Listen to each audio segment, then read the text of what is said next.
Tudo que você precisa para instalar o WooCommerce no seu WordPress é acessar o painel administrativo do WordPress, como a gente já viu na aula anterior, ou acessando /wp-admin dentro da sua URL, colocar o login e senha e você vai cair aqui nesta tela. Como qualquer plugin que você instalar no WordPress, vai ser feito aqui dentro de plugins, adicionar plugin. Em seguida você busca pelo plugin WooCommerce, ou simplesmente Woo. O novo nome do WooCommerce é apenas Woo, que você vai encontrar bem aqui. Instale sempre o feito pela Automatic, que é a empresa do WooCommerce, ok? Ele provavelmente vai ser a primeira opção que vai aparecer para você quando você digitar o WooCommerce. Esse vai ser o primeiro plugin que a gente vai instalar. A instalação de plugins no WordPress, ela geralmente é feita em duas etapas. A primeira delas é a instalação do plugin. Isso faz com que ele baixe todos os arquivos do plugin para uma pasta.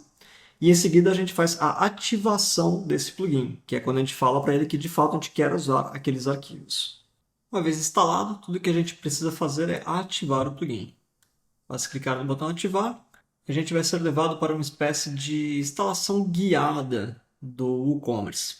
Minha recomendação é que você primeiro desmarque a opção de compartilhar dados, que está aqui embaixo, e clicar logo em seguida em ignorar a configuração guiada. A gente não precisa dela, a gente só precisa especificar em que lugar está a nossa loja. No meu caso aqui vou colocar que está em São Paulo, Brasil.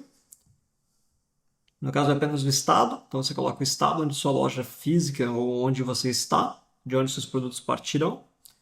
E isso é suficiente para a gente ter o nosso WooCommerce instalado. Aqui ele ainda tem uma série de passo a passo ou de checkboxes aí, de checks que a gente precisa fazer. Entre eles, adicionar os produtos, escolher o tema, definir os pagamentos, impostos, selecionar as opções de frete e iniciar a loja. A gente vai fazer tudo isso nas próximas aulas.